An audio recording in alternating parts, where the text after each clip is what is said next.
दोस्तों, ये सानियो का 32 इंच का LED smart LED Android LED है। और जैसा कि आप देख रहे हैं, सानियो जिसका मॉडल है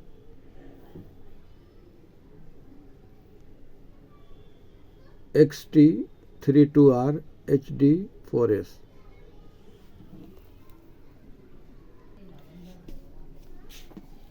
आप ये देख रहे हैं कि हमने ना कुछ दिनों पहले इस टीवी को बना के रखा था और यहाँ पे 5 वोल्ट की सप्लाई निकलनी चाहिए, जो नहीं निकल रही थी, तो हमने उसके ऊपर 5 वोल्ट का एक मॉड्यूल डाला।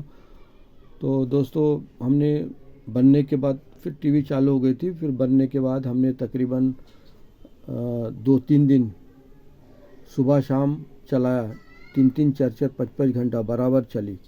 फिर उसके बाद हमको इत्मीनान हो गया 2-3 दिन चलाने के बाद कि हाँ चलो अब चलेगी, लेकिन कस्टमर आया नहीं लेने के लिए। तकरीबन 6-8 दिन बाद फ़ोन किया आने के लिए। तो हमने जब आने से पहले, उसको बुलाने से पहले एक बार इसको चेक किया। चेक करने के बाद देखा तो टीवी हमारी जिस हालत में आई थी उसी हालत में पहुंच गई। पूरी टीवी बंद हो गई। पूरी टीवी बंद हो गई। तो हमने चेक किया तो इसके ऊपर यहाँ पे जो इनपुट वोल्ट है 12 वोल्ट आता है वो आ रहा था, और इस मॉड्यूल से 5 वोल्ट जो निकलना चाहिए वो नहीं निकल रहा था। और फिर हमने टीवी को बंद करके देखा तो ओम्स रेंज पे 5 वोल्ट चेक किया तो 0.2 ओम्स ग्राउंड के साथ 0.2 ओम्स शॉर्ट बता रहा था। और उस शॉर्टिंग की वजह से इसकी आईसी जल गई। तो फिर ये मॉड्यूल हमको दूसरा लगाना पड़ा, और वो लगाने से पहले हमने शॉर्टिंग निकाला। शॉर्टिंग हमने ये निकाला कि आप ये देखें, इसकी जो सप्लाई है 5 वोल्ट, वो यहाँ से यह मॉड्यूल, ये डोंगल है, डोंगल के ऊपर ये 5 वोल्ट सप्लाई जाती है, और ये डोंगल शॉर्ट हो गया। जब हमने इसको निकाला, जब हमने इस सॉकेट को निकाल के बाहर किया, तो जो हमारी 5 वोल्ट की जो सप्लाई 0.2 ओम्स बता रही थी वो शॉर्टिंग चली गई। लेकिन उससे पहले यह मॉड्यूल जल चुका था और हमको दूसरा ये मॉड्यूल डालना पड़ा। और ये जब सॉकेट हमने निकाला तो हमारा टीवी सेटअप बॉक्स पे बराबर चलने लगा, लेकिन वाईफाई पे नहीं चल रहा था। फिर उसके बाद अब हमको ये पता लगाने का था कि इस डोंगल में फॉल्ट क्या है। तो बहरहाल हमने सब चेक किया, टाइम लगाया उसके पीछे। हमने देखा ये एक आईसी ये शॉर्ट थी, ये आईसी शॉर्ट थी, जो कि हम आपको दिखाते हैं। आप ये देख रहे हैं, यहाँ बारीक आईसी चिटकी हुई है, जिसका नंबर है FA2EDR। ये आईसी हमको मार्केट में नहीं मिली। फिर हमारे पास एक डोंगल दूसरा पड़ा हुआ था, इसका सॉकेट और इसका सॉकेट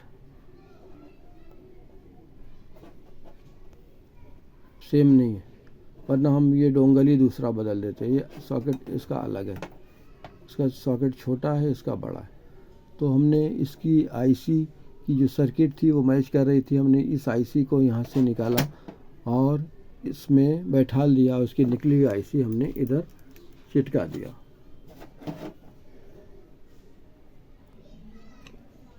उसके बाद हमने फिर टीवी को ऑन किया, और टीवी ऑन तो हुई। और अब हम आपको बताते हैं कि वाईफाई, फिर उसके बाद हमने कनेक्ट किया। वाईफाई कनेक्ट करने के बाद हमारा टीवी बराबर पहले वाली हालत में, अच्छी हालत में, बनी हुई हालत में आ गई। आप ये देखें। अब हम इसको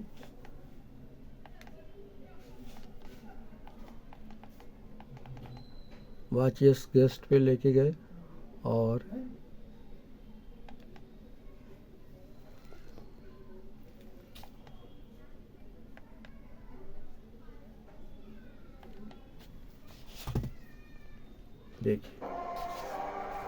देखिए अपना टीवी चालू हो गया। वाईफाई से कनेक्ट किया और टीवी अपनी चालू हो गई। दोस्तों, हमने टाइम तो इसके पीछे बहुत गया, अगर हम पूरा तफसील से बताते करते हुए तो आपका वक्त बहुत ज़्यादा ज़ाय होता। तो दोस्तों, हमने ज़्यादा कम वक्त में बताने की कोशिश किया, और इसके लिए हमारा वीडियो अगर अच्छा लगे तो लाइक करें, शेयर करें, सब्सक्राइब करें।